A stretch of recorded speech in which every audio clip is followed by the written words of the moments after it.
Terima kasih pemirsa, Anda kembali menyaksikan Kominfo Newsroom. Kita masih berdiskusi bersama dengan Dirjen IKP Kementerian Kominfo Republik Indonesia. Kali ini membahas mengenai Satria 1 hadirkan koneksi lewat angkasa.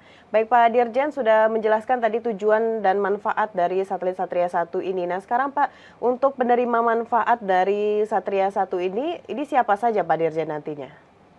Ya, sebelum menjawab pertanyaan tersebut, saya bisa jelaskan tadi, ya, saya bisa jelaskan secara lebih rinci lagi manfaat ataupun nilai tambah, nilai lebih satelit. Ya, misalnya untuk penyelesaian konektivitas, kalau kita memakai fiber optik, ya terestrial itu 450 sampai 500 triliun rupiah. Ya, sementara kalau satelit hanya 20 triliun rupiah yang saya sampaikan tadi 15 tahun begitu usianya. Nah itu salah satunya begitu kan. Kemudian kualitas jaringan memang lebih baik fiber optik ya, tetapi satelit pun ya ini cukup baik lah ya, sangat baik walaupun tidak sebaik fiber optik ya. Kapasitas jaringan kalau fiber optik ini tidak terbatas ya, tetapi satelit juga termasuk besar ya dengan apalagi menggunakan teknologi HTS, teknologi terkini ya, tetapi tidak seluas fiber optik begitu ya. Nah kalau kompleksitas pembangunan atau pengerjaannya, kalau terestrial itu sangat kompleks ya, sangat kompleks, penggelarannya membutuhkan izin lingkungan lah dan seterusnya begitu kan, terkait dengan aspek lingkungan kelautan. Sementara kalau satelit ini kan dia ya kompleksitasnya tidak terlalu ya, relatif lebih mudah ya sepanjang ada orbit satelitnya, dan itu kan orbit satelit sudah diatur oleh ITU ya, International Telecommunication Union. Nah, penerima manfaatnya itu sangat banyak ya, paling tidak itu 150.000 desa yang akan bisa dijangkau oleh teknologi satelit.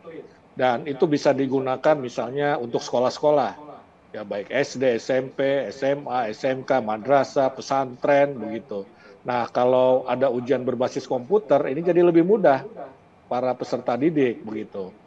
Juga puskesmas di desa-desa, ya kita membutuhkan misalnya bantuan jaringan internet untuk mengirim data ke pusat misalnya. Nah ini puskesmas sudah bisa melakukan itu, juga rumah sakit di daerah-daerah terpencil tadi begitu. Ya kemudian kantor pemerintah daerah, kantor polisi, ya Kodim misalnya, Koramil. Nah ini kan dia membutuhkan jaringan telekomunikasi untuk hal-hal yang sifatnya administratif misalnya seperti itu. Ya serta sektor-sektor publik lainnya. Jadi ini sangat bermanfaat untuk menghubungkan warga di daerah-daerah yang tadinya tidak terjangkau internet karena keterbatasan teknologi tadi. Dengan adanya satelit, mereka bisa terjangkau dan bisa mengambil manfaatnya, kira-kira begitu. Baik, itu tadi dari segi siapa saja yang akan menerima manfaat dari Satria 1 ini. Kalau mengenai rencana pemanfaatannya nanti seperti apa Pak Dirjen, lebih rincinya lagi? Ya, jadi proyek Satria 1 ini, satelit Satria 1 ini adalah salah satu upaya pemerintah ya dalam hal ini yang menjadi tugas Kementerian Komunikasi dan Informatika untuk menuntaskan kesenjangan konektivitas layanan telekomunikasi khususnya dalam konteks layanan publik pemerintah di seluruh Indonesia, ya terutama di daerah 3T dan perbatasan. Seperti saya sampaikan tadi, ada 150.000 titik nanti yang akan bisa dijangkau, yang terdiri atas ada sarana pendidikan, kesehatan, puskesmas, rumah sakit, pemerintah daerah, TNI, Polri, begitu. Dan kapasitas Satria 1 itu sebesar 150 GB per second. Ya, ini memang tidak akan cukup untuk memenuhi kebutuhan tersebut begitu ya. Tetapi memang ini paling tidak bisa mengurangi kesenjangan begitu ya.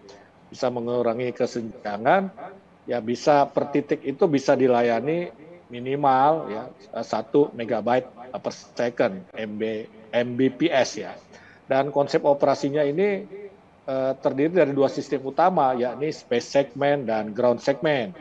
Ya untuk awal. Jadi space segmentnya itu ya di angkasa itu satelitnya sendiri. Ground segment itu ada ini apa namanya stasiun-stasiun bumi, kira-kira seperti itu ya. Untuk satelit Satria 1 ini ada 11 stasiun bumi yang sudah dibangun dan siap untuk mengoperasikan satelit. Dan perlu saya sampaikan juga bahwa satelit Satria 1 ini tidak ada kaitannya dengan BTS. Ini jenis teknologi yang berbeda. Dari satelit nanti sinyal ya atau frekuensi itu nanti akan ditangkap oleh stasiun bumi. Ya, bukan ditangkap oleh BTS. Bukan. Ya, dari stasiun bumi itu barulah dipancarkan ke 150.000 titik tadi ya, karena ada yang berpendapat ini tidak ada gunanya ya satelit ini karena BTS-nya ini kan banyak yang belum terbangun misalnya begitu ya. Nggak ada hubungannya sebetulnya ini. Ini melengkapi ya, melengkapi. Jadi itu harus dipahami oleh masyarakat. Nah, kemudian Kominfo berencana untuk melakukan pengadaan hub ya dengan kapasitas 140 gigabyte per second, kemudian pengadaan kapasitas tersebut itu dilaksanakan tahun yang 2023 ini sebesar 70 gigabyte per second tahap 1, kemudian di 2024 70 gigabyte per second sebagai tahap kedua. Kira-kira begitu, Mona. Baik, berarti hingga saat ini ada sekitar 150.000 layanan publik di Indonesia yang belum terakses internet dengan baik, dan diharapkan dengan adanya satelit Satria 1 ini semua daerah di Indonesia tersebut bisa mendapatkan akses internet. Baik Pak Dirjen, kita jeda sejenak, setelah ini kita akan lebih jauh lagi membahas mengenai Satria 1, namun pemirsa tetap di program Juru Bicara.